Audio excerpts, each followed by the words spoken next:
오늘 우리가 함께 볼 말씀은 고린도전서 15장, 먼저 제가 1절부터 11절까지 말씀을 읽겠습니다.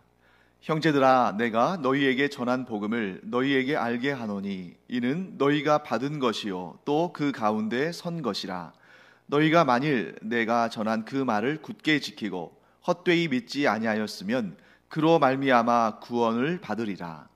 내가 받은 것을 먼저 너희에게 전하였노니 이는 성경대로 그리스도께서 우리 죄를 위하여 죽으시고 장사 지낸 바 되셨다가 성경대로 사흘 만에 다시 살아나사 게바에게 보이시고 후에 12 제자에게와 그 후에 500여 형제에게 일시에 보이셨나니 그 중에 지금까지 대다수는 살아있고 어떤 사람은 잠들었으며 그 후에 야고보에게 보이셨으며 그 후에 모든 사도에게와 맨 나중에 만삭되지 못하여 난 자 같은 내게도 보이셨느니라. 나는 사도 중에 가장 작은 자라. 나는 하나님의 교회를 박해하였으므로 사도라 칭함받기를 감당하지 못할 자니라. 그러나 내가 나 된 것은 하나님의 은혜로 된 것이니 내게 주신 그의 은혜가 헛되지 아니하여 내가 모든 사도보다 더 많이 수고하였으나 내가 한 것이 아니요 오직 나와 함께 하신 하나님의 은혜로라. 그러므로 나나 그들이나 이같이 전파하매 너희도 이같이 믿었느니라. 아멘. 자, 이 본문은 고린도전서 전체뿐만 아니라 신약 성경 전체에서 가장 진귀한 자료 가운데 하나입니다. 가장 핵심적인 내용이 등장하는 그런 부분이죠. 왜냐하면 초대교회 공동체에 전달된, 초대교회 공동체에 전파된 그 복음과 2000년이 지난 오늘날 이 시대에 전파되고 있는 복음이 과연 같은가, 다른가, 다르다면 어떤 부분에서 차이가 있는가, 이런 부분을 이렇게 검토해 볼 수 있고 비교해 볼 수 있는 아주 중요한 자료입니다. 왜냐하면 사도 바울이 지금 고린도 교회 성도들에게 뭐라고 말하냐면 내가 너희에게 전한 복음을 너희에게 알게 하겠다. 그리고 그 복음 위에 그 복음을 너희가 받았고 너희가 그 복음 가운데 서 있다라고 1절에서 설명하고 있죠. 그러니까 이렇게 명시적으로 사도 바울이 2000년 전에 고린도 교회에 전한 복음에 대해서 또 그들이 받아들이고 믿고 있는 그 복음에 대해서 우리가 이렇게 내용을 보게 되면 이런 부분에서는 우리가 일치하고 또 이런 부분에서는 좀 차이가 있구나 하는 것을 알 수 있겠죠. 그렇다면 사도 바울이 2000년 전에 고린도 교회 성도들에게 전달한 그 복음의 내용이 무엇인가? 3절부터 8절까지의 그 내용이 있습니다. 그 내용들을 제가 이제 간략하게 좀 이렇게 축약을 해보자면, 정리를 해보자면, 첫째는 성경대로라고 말하고 있죠. 성경대로. 그렇기 때문에 2000년 전에 이 초대교회 당시에 전달된 복음의 핵심 중에 가장 처음은 예수 그리스도의 복음이 그냥 그 당대에 어쩌다 보니까 우연히 발생한 것이 아니라 성경의 예언대로, 성경의 말씀대로 이루어진 것이라는 것을 말하고 있습니다. 여기에서 사도 바울이 성경대로라고 했을 때 이 성경은 구약 성경을 의미하는 거죠. 왜냐하면 이 당시에는 아직 신약 성경이 완성되기 이전이니까요. 그래서 구약에서 하나님께서 이 땅에 메시아를 보내실 것이며 그 메시아가 구원의 역사를 이루실 것이라는 그 구약의 예언을 하나님께서 예수 그리스도를 통해서 성취하셨다. 자, 이러한 믿음을 고백하고 있는 것입니다. 그 다음에 두 번째로는 그리스도께서 우리의 죄를 위해 죽으셨다. 이것은 무엇이냐면 대속의 죽음, 우리의 죄를 대신 갚아주시기 위해서 십자가에 달려 죽으셨다 하는 그 믿음을 고백하는 것이죠. 그 다음에 세 번째는 장사 지낸 바 되셨다. 이 얘기는 뭐냐면 예수님께서 완전한 죽음을 경험하셨다. 그러니까 죽은 것처럼 되었다, 혹은 죽은 것처럼 보였다, 이런 소위 말해서 그 초대교회 시대에 유행했던 가현설. 예수님은 인간의 육신이 아니시고 육신처럼 보이게 하셨고 실제로 죽으신 것이 아니고 죽은 것처럼 보이셨다라는 그런 가현설과 같은 이단의 내용이 설 자리가 없다는 것을 말씀하고 있는 거죠. 장사 지내셨다, 완전한 죽음을 경험하셨다. 이 말씀을 하고 있는 것입니다. 그 다음에 네 번째, 사흘 만에 다시 살아나셨다. 즉 예수님의 부활에 대한 그런 내용이 복음에 포함되는 것이죠. 그리고 마지막 다섯 번째로는 게바, 베드로를 말합니다. 그 다음에 12제자. 자, 여기서 12제자는 이제 뭐 별로 이게 보통 생각 없이 그냥 우리가 들으면 예수님이 세우신 12명의 제자구나 하겠지만, 보통 이제 이런 말씀을 보고는 좀 이렇게 너무 꼼꼼하게 보시는 분들 뭐라고 생각하냐면, 이 왜 12제자일까? 가룟 유다가 자살해서 죽었으니까 11제자 아닌가 이렇게 생각할 수 있는데, 이 12제자라는 표현은 어떻게 보면 집합명사죠. 예수님께서 직접 세우신 제자들, 직접 부르신 제자들, 그 다음에 500명이 넘는 형제자매들. 지금 이 사이 동안에 예수님께서 십자가에 달려 돌아가시고 부활하신 다음에 500명이 넘는 형제자매들에게 보이셨다. 그리고 야고보와 모든 사도들, 그리고 가장 작은 자인, 가장 사도들 가운데 가장 작은 자인 나에게까지 보이셨다. 그 얘기는 무엇입니까? 부활을 증언하는 사람들이 많이 있다, 이런 내용입니다. 자, 그러면 우리가 2000년 전에 고린도 교회, 또 2000년 전에 초대교회 공동체에 전달되었던 복음의 내용, 지금 방금 전에 제가 말씀드린 내용들, 이것과 오늘날 우리가 믿고 또한 우리가 전하는 복음 사이에 차이가 있습니까? 없습니까? 없다는 것이죠. 만일 우리가 이 둘 사이에 어느 정도 차이가 있다면 2000년이나 지나는 세월 동안에 이렇게 복음의 내용도 변했구나 할 수 있는데, 그렇다면 복음이 진리가 아니겠죠. 왜냐하면 진리는 수천 년이 아니라 영원한 시간 동안에도 변함이 없는 것이니까. 그래서 여기에서 우리가 알 수 있는 사실, 2000년 전에 초대교회 공동체가 믿고 고백했던 신앙의 내용, 곧 복음과 오늘날 이 시대에 우리가 믿고 고백하는 신앙의 내용, 곧 그 믿음이 전혀 차이가 없다. 온전히 똑같다. 그러므로 이 복음은 진리의 말씀이고 이 복음을 통해서만 구원을 받게 된다 하는 것을 우리가 알게 됩니다. 굉장히 놀라운 일입니다. 왜냐하면 여러분, 2000년 전에 있었던 사상이나 학문이나 이론 가운데 이 시대까지 똑같이 유지되는 것이 있습니까? 그거 없는 것이죠. 또한 심지어 언어도 수천 년을 얘기할 필요도 없죠. 수백 년만 지나도 우리가 어떤 경우에는 이해할 수 없는 그러한 단어들로 또 발음들로 바뀔 수가 있죠. 그래서 우리가 500년 조금 전에 기록되었던 용비어 청가나 또 월인 청강지곡이나 이러한 책들을 우리가 이제 고등학생 때 수험생 때 이제 공부를 하는데, 그냥 봐서는 이게 무슨 뜻인지 거의 알 수가 없죠. 몇몇 단어들은 우리에게 익숙한 단어도 있지만 그 500년의 세월 동안 이 언어가 많이 바뀌는 것입니다. 그런데 복음은 2000년이 지나는 동안 전혀 바뀌는 것이 없었고, 앞으로 얼마가 될지 모르지만 주님이 재림하시는 그날까지, 아니 영원토록 변함없이 진리의 말씀으로, 생명의 말씀으로 우리에게 전해지고 또 우리가 믿고 그 말씀을 전파할 줄 믿습니다. 그리고 11절 말씀을 보시면 또 대단한 말씀이 나오죠. 그러므로 나나 그들이나 이같이 전파하매 너희도 이같이 믿었느니라. 자, 오늘날에는 전화도 있고 인터넷도 있고 SNS도 있고, 그래서 멀리 떨어져 있는 사람들도 실시간으로 의견을 주고받을 수 있습니다. 지금도 온라인으로 예배를 드리시는 분이 계시고 또 이 현장에서 예배를 드리시는 분이 계시는데, 우리가 이 인터넷이라는 공간을 통해서 또 동일한 예배를 드리고 있잖아요. 동일한 메시지를 듣고 있고. 그런데 2000년 전에는 그런 일이 어디 있겠습니까? 그러니까 떨어져 있으면 소식을 전할 방법이 별로 없고, 사람 편에 편지를 전한다 할지라도 그게 며칠이 걸릴지, 몇 달이 걸릴지, 몇 년이 걸릴지 알 수 없고, 그나마도 제대로 전달되면 감사한 일이고 전달이 안 되는 경우들도 있겠죠. 그런데 지금 세계 곳곳에서 이 지금 고린도가 있는 그리스 지역에서, 또 로마에서, 또 터키 지역에서, 또 예루살렘이 있는 이 이스라엘 땅에서, 또 저기 아프리카 북부 이집트 같은 곳에서 여러 사도들이 복음을 전하고 있는데, 그 복음이 어떻다는 것이죠? 똑같다. 일치한다. 그러므로 나나 그들이나 이같이 지금 앞에서 사도 바울이 말한 그 복음 그대로를 전한다.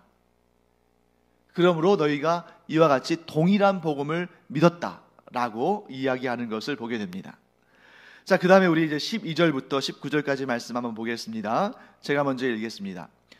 그리스도께서 죽은 자 가운데서 다시 살아나셨다 전파되었거늘 너희 중에서 어떤 사람들은 어찌하여 죽은 자 가운데서 부활이 없다 하느냐.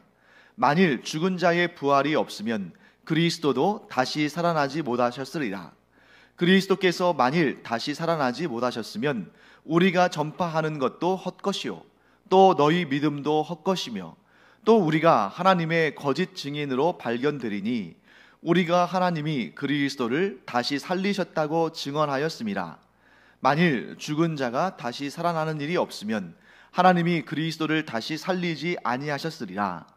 만일 죽은 자가 다시 살아나는 일이 없으면 그리스도도 다시 살아나신 일이 없었을 터이요 그리스도께서 다시 살아나신 일이 없으면 너희의 믿음도 헛되고 너희가 여전히 죄 가운데 있을 것이요 또한 그리스도 안에서 잠자는 자도 망하였으리니 만일 그리스도 안에서 우리가 바라는 것이 다만 이 세상의 삶뿐이면 모든 사람 가운데 우리가 더욱 불쌍한 자이리라. 죽은 자의 부활이 없다고 주장하는 사람들, 즉 예수 그리스도의 부활에 대해서 의구심을 갖는 사람들이 초대교회 당시에 있었습니다. 그리스도의 부활을 부인하는 사람들은 크게 두 종류의 부류의 사람들입니다. 하나는 전통적인 유대교인들 가운데에 사두개파 사람들이 있어요. 여러분 사두개파라는 말씀 들어본 적 있죠? 바리새파, 사두개파, 이 사람들이 이 이스라엘 유대 민족 가운데에 하나의 분파를 이루고 있는 사람들인데 이 사람들은 그 당대에 실권을 가지고 있는 귀족적인 신분의 사람들이었습니다. 그런데 이 사람들이 아주 특이한 부분이 하나 있었는데 그것이 뭐냐면 영의 존재를 믿지 않는 거예요. 그러니까 이들은 자신들이 너무 신실한 믿음의 사람들이라고 생각하면서 어떻게 말하냐면 하나님만 영이시다. 하나님 한 분 외에는 다른 영은 없다. 그러니까 뭘 안 믿냐면 인간의 영혼도 믿지 않아요. 인간의 영혼 없다. 그다음에 뭣도 믿지 않겠어요? 천사들도 믿지 않는 거예요. 천사들 없다. 당연히 귀신이나 사탄 같은 존재도 믿지 않는 겁니다. 그러면 어떻게 되느냐? 죽으면 끝이다. 우리가 이 땅에 태어나긴 하지만 죽으면 그걸로 끝이다. 자, 그러니까 이 사람들이 어떻게 살겠어요? 어떻게 해서 이 사회의 기득권층이 되고 실권자가 되고 귀족층이 됐을까? 아마 이랬을 것 같습니다. 제 생각에는 자, 이 땅에서의 삶이 끝이에요. 그 다음에 영혼의 세계는 없습니다. 내생은 없어요. 그러니까 어떻게 해서든지 간에 어떤 수단과 방법을 사용하든지 간에 이 땅에서 잘 먹고 잘 살려고 하겠죠. 어쨌든 이 땅에서 권력을 쥐어야 다른 사람들을 내 발 아래 두어야 내가 편안하게 살고 풍족하게 살겠죠. 그러니까 이 사람들은 계속해서 이 땅에 집착하면서 자신들이 권력과 부를 다 쥐려고 하고 그것을 또한 자기 자손들에게 물려주려고 하겠죠. 이런 부류의 사람들이 있었습니다. 오늘날 이 시대, 이 21세기에 소위 기독교의 한 분파라고 주장하면서도 이와 비슷한 내용을 주장하는 사람들이 있어요. 그들은 스스로를 뭐라고 부르냐면 영혼 소멸파, 영혼 소멸. 이게 뭐냐면 영혼은 존재할 수 있다, 존재한다. 그런데 사람이 죽음과 동시에 그 영혼도 소멸한다. 이렇게 주장하는 사람들이 있습니다. 잘못된 것이죠. 자, 예수 그리스도의 부활을 부인하는 또 다른 존재는 어떤 존재냐면 부활 자체는 인정합니다. 영적인 존재를 인정하는 거예요. 그런데 예수 그리스도는 부활하지 않았다. 영혼도 믿고 부활도 믿어요. 그런데 예수님은 부활하지 않았다. 그 이유는 예수님은 완전하신 하나님이시기 때문에 인간의 그 연약하고 악한, 부족하고 뭔가 결핍된 그런 육신을 가질 수 없다. 그런 육신을 가지면 그것은 하나님이 아니다. 그러므로 하나님이신 예수님은 육신의 존재일 수 없다. 그러므로 예수님은 육신을 갖지 않으셨고 당연히 죽지도 않으셨고 당연히 부활도 하지 않으셨다. 이렇게 생각하는 사람들이 있고, 이들은 이제 이 영지주의라는 이단을 이루게 되죠. 하지만 여러분, 이 둘 다 잘못된 이론이고 잘못된 관점입니다. 기독교 복음의 핵심은 예수 그리스도의 십자가의 죽으심과 부활이고, 이 예수 그리스도의 대속의 죽음과 우리를 위한 첫 열매로서의 부활을 부인하면 그것은 더 이상 기독교가 아니고 구원의 종교가 아닌 것이죠. 그래서 사도 바울은 지금 계속해서 무엇을 강조합니까? 예수님께서 우리의 죄를 대속하시기 위해서 십자가에 달려 죽으셨고 또 사흘 만에 부활하셨다. 이것은 결코 우리가 양보할 수 없는, 결코 우리가 놓을 수 없는 진리 중에 진리요 복음 중에 복음, 곧 핵심이다 라고 말하는 것입니다. 사도 바울이 얘기하는 건 이거죠. 만일 예수 그리스도께서 부활하지 않으셨다면 우리는 여전히 죄 가운데 있는 것이고 우리는 또한 부활의 소망을 갖지 못한 사람들이다. 그런데 만일 우리의 인생이 이 세상에서의 인생이 다고 그 다음에 죽음 이후에 부활이 없다면 이 세상의 모든 사람들 가운데 우리 그리스도인들이 가장 불쌍한 사람들이다. 왜 그럴까요? 있지도 않은 일을 가지고 소망하면서 그 있지도 않은 부활의 생명을 얻으려고 이 세상에서 내가 누릴 것들은 다 포기하고 또 희생하고 헌신하면서 예수 그리스도를 믿고 따라간 것, 그 인생 얼마나 아까운 시간이고 얼마나 손해본 것이고 심지어 사기를 당한 것 아니냐, 이렇게 생각하는 것입니다. 그러니까 예수님이 만약에 부활하셔서 예수님께서 우리에게 부활의 첫 열매가 되셔서 우리도 부활한다면 믿는 우리가 이 세상에서 가장 복된 사람이지만, 만일 예수 그리스도의 부활이 없다면 믿는 우리는 가장 불쌍한 사람이다. 사랑하는 성도 여러분, 우리는 이 둘 가운데 어느 쪽입니까? 가장 불쌍한 사람입니까? 아니면 가장 행복한 사람입니까? 우리는 가장 행복한 사람인 줄 믿습니다. 왜냐하면 예수님께서 우리의 죄를 대속하셔서 십자가에 달려 죽으심으로 우리가 더 이상 죄와 사망의 권세에 매여 있지 않고 자유를 얻었고, 뿐만 아니라 예수님께서 장사 지낸 지 사흘 만에 부활하심으로 우리도 역시 부활하게 될 것이며, 또한 예수님께서 승천하셔서 천국에서 우리의 처소를 마련하셨기 때문에 우리가 천국에서 영생을 누리게 될 줄 믿습니다. 이 믿음이야말로 이 세상의 그 무엇과도 바꿀 수 없는 가장 복된 것이다. 그렇기 때문에 우리는 이 복음을 지키고 이 은혜를 얻기 위해서 우리의 모든 것을 내어드릴 수 있다. 희생하며 헌신할 수 있다. 왜? 십자가의 죽음과 부활의 소망을 갖지 못한 자들에게는 이것이 헛된 일이고 손해보는 것이고 사기를 당하는 일이지만, 진정한 믿음을 갖고 있는 우리에게는 이 소망이 곧 우리가 받을 상이고 복이기 때문입니다. 이 무한한 상과 복을 결코 놓치지 않는 우리 모두가 되기를 간절히 축복합니다.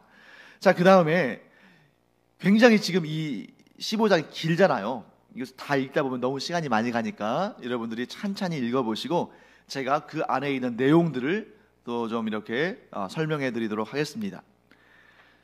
20절부터 34절까지는 부활의 순서에 관한 가르침입니다. 부활이 어떠한 순서에 따라서 이루어지는지, 새 생명의 은총이 어떠한 순서에 따라서 이루어지는지 이걸 자세히 설명했는데 제가 여러분들에게 설명을 좀 드리겠습니다. 첫째, 예수 그리스도께서 부활하셔서 우리의 부활의 첫 열매가 되셨다. 자, 예수님의 다른 표현들 중에 한 가지로 우리가 뭘 할 수 있냐면 예수님은 우리의 대표자가 되신다. 그래서 사도 바울의 아주 많은 그러한 이론과 설명 가운데 어떤 내용이 있냐면 첫사람 아담, 즉 아담이 우리의 대표자였다. 그런데 아담이 우리의 대표자였기 때문에 그가 범죄했을 때 우리도 원죄라는 죄성을 갖게 되는 그러한 안타까운 처지에 있게 됐다. 그런데 이제 둘째 아담이신 예수님께서 우리를 위해 이 땅에 오심으로 예수님이 우리의 대표자가 되셨다. 그래서 예수님의 또 다른 명칭은 뭐예요? 믿는 자들의 대표자. 그러니까 모든 인류의 대표자가 아니라 예수님이 우리의 구주시라는 것을 믿는 자들의 대표자가 되셨다. 그렇기 때문에 예수님의 죽으심으로 우리가 죄의 값은 사망인데 그 사망의 또 죄의 값을 치렀고, 예수님의 부활하심으로 우리도 그 부활하심이 첫 열매가 되어서 우리도 모두 부활하게 된다. 믿는 자는 모두 부활하게 된다. 이런 가르침을 주는 것이죠. 그래서 두 번째는 아담 안에서 모든 사람이 죄인이 되고 모든 사람이 사망의 노예가 되고 모든 사람이 죽은 것 같이 그리스도 안에서 모든 사람이 삶을, 자 여기서 삶은 영원한 삶이죠. 그리스도 안에서 모든 사람이 영원한 삶을 얻으리라. 자, 그 다음에 세 번째 가르침, 그런데 그 순서가 있다. 그리스도께서 우리의 첫 열매가 되시기 때문에 그리스도께서 가장 먼저 부활하셨고, 그 다음에 그리스도께서 강림하실 때에 그리스도께 속한 자들이 부활하고, 자 여기에서 여러분 이 순서를 우리 잘 알아야 돼요. 그리스도께서 강림하실 때, 재림하실 때에 그리스도 안에서 잠들어 있는 자들, 그러니까 예수님 믿고 먼저 죽은 자들이 부활, 영원히 썩지 아니할 몸으로 부활하고, 그 다음에 예수님께서 강림하실 때, 재림하실 때에 이 땅에 살아있는 성도들이 호련히 영원히 변하지 않는 영원한 생명의 몸, 부활의 몸으로 변화가 되고, 그 다음에 마지막으로 그리스도께 속하지 않은 자들도 모두 부활합니다. 그러니까 예수 믿는 사람들만 부활하는 게 아니에요. 예수 믿지 않는 모든 사람들, 지금 인류의 역사상 이미 죽었던 사람들, 또 예수님이 재림하실 때 살아있는 사람들도 모두 부활합니다. 안 믿는 사람들까지도. 그러나 그 부활에는 차이가 있죠. 예수 그리스도를 믿는 자들은 영생의 부활, 곧 하나님의 나라에서 영원히 사는 그 생명의 부활로 부활하고, 예수 그리스도를 구주로 영접하지 않은 자들은 지옥에서 하나님의 영원한 형벌을 받는 그러한 영원한 부활은 부활인데 영벌의 부활로 이렇게 부활하게 된다 하는 것을 우리가 그 순서를 알 수 있습니다.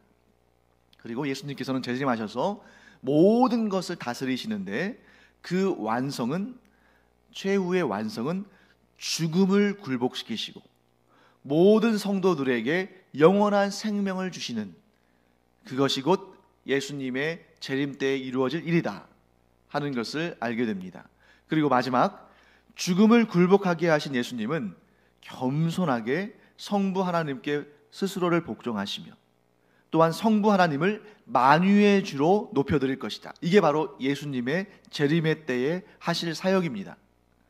그때가 되면 성부 하나님께서 만유의 주인이 되셔서 죄와 사망이 이 세상에 들어오기 이전과 같이 모든 것을 평화롭게, 죄와 사망이 없는 상태에서 아름답게 통치하실 것이다. 이것이 이제 사도 바울의 가르침이죠. 그런데 여전히 이 본문 가운데 여러분들을 좀 혼란스럽게 할 만한 내용이 있기 때문에 제가 그 부분을 좀 설명드리겠습니다. 29절 말씀 보실까요?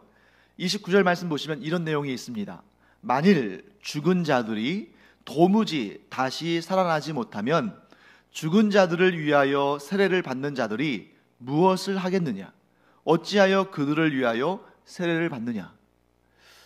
자, 이 말씀을 언뜻 보면 어떤 생각이 드냐면, 그러니까 믿지 않고 죽은 자가 있어요. 그런데 믿지 않고 죽은 자를 사랑하는 그의 가족들이나 친구들 가운데, 야, 내 가족이, 내 사랑하는 가족이, 내 사랑하는 친척이 이렇게 믿지 않고 죽었는데 지옥 가면 어떡해? 그러니까 내가 이 죽은 이 가까운 사람을 위해서 대신 세례를 받아줘서 이 사람이 죽은 이후라도 지옥이 아니라 천국에 갈 수 있도록 해야겠다. 이런 일이 가능한 것처럼, 그러니까 이 믿지 않고 죽은 자를 위해서 대신 세례를 받아주면 그가 죄 사함 받고 지옥에서 천국으로 옮겨진다. 이런 생각을 하는 분들도 이 구절을 보면서 이런 문제에 대해서 그렇게 생각하는 그런 분들도 계실 수 있습니다. 그런데 그럼 이 29절 말씀이 과연 그것을 말하는가? 그렇지 않다는 것이죠. 설명을 드리겠습니다. 이 문장이 있는 29절이 있는 이 전후 문맥을 보세요. 지금 사도 바울이 말하고 싶어 하는 것은 뭐냐면 부활이 없다고 생각하는 것은 잘못이다. 부활은 반드시 있다. 이겁니다. 그러면서 이제 이렇게 얘기하는 거죠. 야, 너희들 가운데, 고린도 교회의 성도들 가운데 부활이 없다고 말하는 사람들이 있는데 그거 잘못된 거다. 왜냐하면 심지어 옳은 것은 아니지만 이것이 옳은 건 아니야. 그런데 어떤 예가 있냐면, 내가 들어보니까 사람들 가운데 어떤 이들은 자기의 믿지 않고 죽은 가족이나 친척이 지옥에 갈까 봐서, 그래서 그들을 위해서 대신 세례라도 받아야겠다. 내가 저들을 대신해서 세례를 받으면 저들이 지옥 갈 사람이 천국으로 옮겨질 것 같다. 이래서 세례를 받는 사람도 있다고 한다. 근데 사도 바울이 그걸 동의한다는 얘기가 아니에요. 성경 어디에도 죽은 자를 위해서 대신 세례를 받는 것이 그 사람을 구원한다는 말씀 없습니다. 그런데 그렇게 하는 사람들도 있다. 왜 그 사람들이 그렇게 하겠느냐? 그들도 잘못된 신앙이지만 부활에 대해서 믿고 있기 때문이다. 만일 그 사람들이 부활이라는 사실에 대해서, 부활을 믿지 않는다면 뭐하러 죽은 자를 위해 대신 세례받는 일을 하겠냐? 그렇게 잘못된 사상, 잘못된 지식을 갖고 있는 사람들도, 하물며 그들도 부활에 대한 믿음을 가지고 있는데, 너희들, 곧 온전한 복음을 들은 너희들 중에 부활에 대한 믿음이 없다는 게 말이 되냐? 이렇게 말하는 거예요. 그렇기 때문에 좀 이해가 되시죠? 그러니까 죽은 자를 위해서 대신 세례를 받는 것이 그 사람을 구원할 수 있는 길이다, 이거 아니라는 거죠. 또 한번 생각해 보시죠. 우리가 조금 더 깊이 생각하면 아주 더 명확해집니다. 여러분, 세례를 받으면 구원받습니까? 자, 성경 어디에도 세례를 구원의 수단으로 말씀하는 내용은 없어요. 세례는 뭐냐면, 자, 세례 요한이 세례를 줄 때는 너희들이 죄가 많으니까 이런 예식을 통해서 회개하고 죄를 씻음 받아라, 이렇게 하는 거죠. 하지만 세례 요한의 세례를 가지고는 구원받지 못해요. 구원은 오직 예수 그리스도를 구주로 영접하고 그가 행하신 모든 일들을 믿는 자가 구원을 받는 것입니다. 그러니까 세례는 뭐냐면 예수 그리스도를 구주로 영접하고 죄사함의 구원을 받은 자가 이 교회 공동체 앞에서, 이 구원의 백성들 앞에서 내가 이처럼 예수 그리스도를 구주로 영접하고 나의 모든 죄를 회개하여 하나님의 자녀가 되었습니다 하는 것을 공적으로 인치는, 공적으로 선포하는 일인 것이죠. 그러니까 예수 그리스도에 대한 믿음이 없는 자가 세례받았다고 해서 구원받는 거 아닙니다. 또한 예수 그리스도를 구주로 분명히 영접했는데 이런저런 이유로 세례받을 기회가 없었다. 그래도 그 사람은 구원받는 것입니다. 그러나 가장 좋은 것은 예수 그리스도를 구주로 영접하고 내가 이렇게 구원받은 하나님의 자녀가 되었다는 것을 교회 공동체 앞에서 공식적으로 세례를 통해서 공포하는 것, 이게 가장 좋죠. 그래서 예수님께서도 마지막으로 어떤 명령을 남기시고 승천하셨습니까? 모든 족속에게 복음을 전하고 세례를 줘라. 그렇기 때문에 세례는 구원받은 자가 자기의 구원받음에 대해서 선포하는 그 이후에 이루어지는 행위지, 세례를 받는다고 해서 구원받는 것은 아닙니다. 자, 29절 말씀이 좀 이해가 되셨죠? 잘못된 믿음을 가진 자들도 부활에 관하여서 믿는데, 하물며 온전한 복음을 전해받은 너희가 어째서 너희 가운데에 부활의 신앙이 없는 자, 부활이 없다고 하는 자가 생기느냐 하고 책망하는 내용이다 하는 것을 우리가 알 수 있습니다. 자, 마지막으로 35절부터 58절까지 좀 긴 본문이니까 여러분들 천천히 한번 읽어보시고요.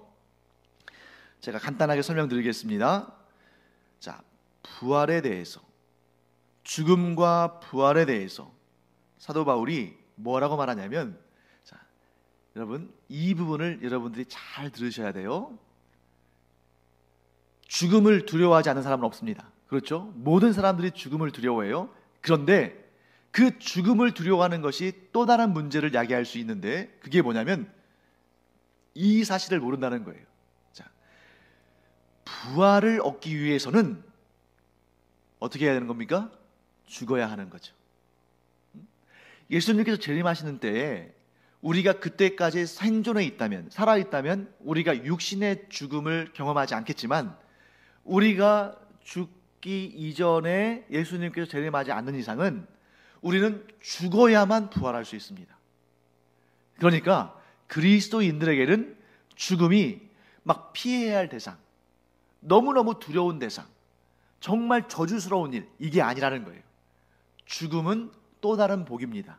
어떤 면에서 죽어야만 부활할 수 있고, 죽음 이후의 성도는 그 죽음 이전의 삶과는 비교할 수 없는 영광스럽고 복되고 아름답고 영원한 삶을 누리니까.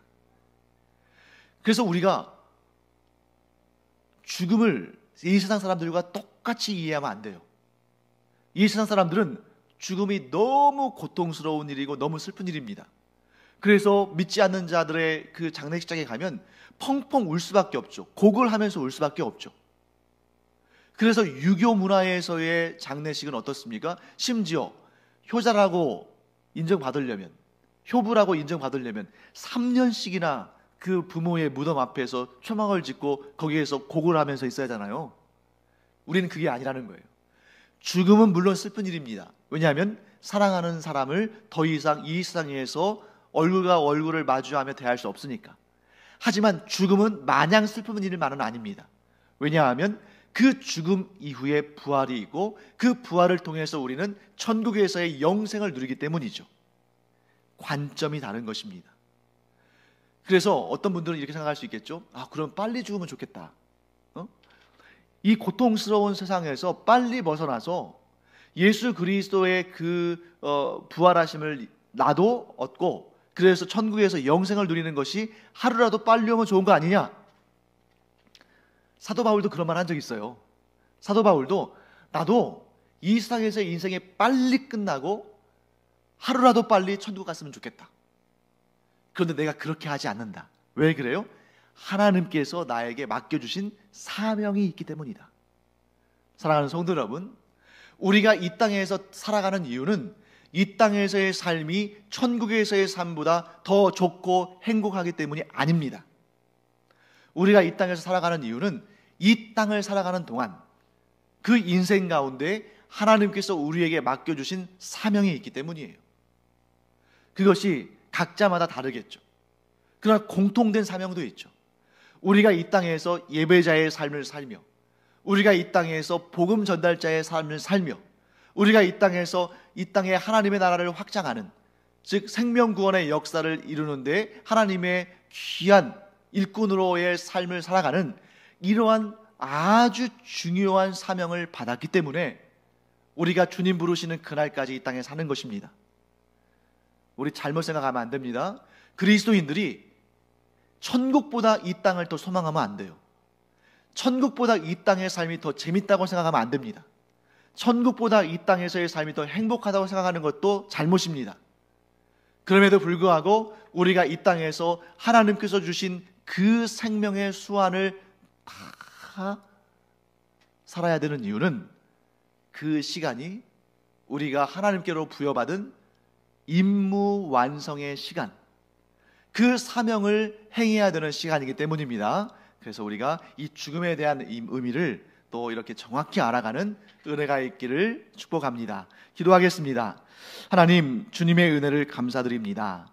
죽음에 대해서 저희들이 세상 사람들과 똑같은 생각하지 않기를 원합니다. 죽음은 곧 부활로 이어지는 문이고, 또 부활한 우리는 천국에서 영원한 삶을 살 줄 믿습니다. 그럼에도 불구하고 이 땅에서 우리가 더욱더 열심히, 더욱더 또 하나님의 사명을 감당하며 살아야 되므로 이 땅의 삶을 또한 소중히 여기고 그 시간 동안 더욱더 열심히 주님께로부터 받은 사명을 감당하는 주의 종들 되게 하여 주시옵소서. 그럴 때에 주님께서 이 땅에서도 천국을 경험하며 행복하고 은혜롭고 복되게 살게 하실 줄을 믿습니다. 하나님, 저희들 이 죽음에 대한 바른 관점을 가짐으로 말미암아 흔들리지 않는 주의 종들 되게 하여 주시옵소서. 또한 이 제주도에서 요즘에 또 코로나 확진자들이 많이 나오고 있지만 하나님께서 특별하신 보호하심과 지켜주심과 함께하심으로 인해서 우리 성도들 또 우리 성도들과 접촉하는 모든 자들 주님께서 코로나 바이러스로부터 보호하셔서 감염되지 않게 하시고 그래서 이 예배와 일상의 삶이 계속 잘 유지되고 지켜질 수 있도록 은혜 더하여 주시옵소서. 감사드리며 예수님의 이름으로 축복하며 기도합니다. 아멘.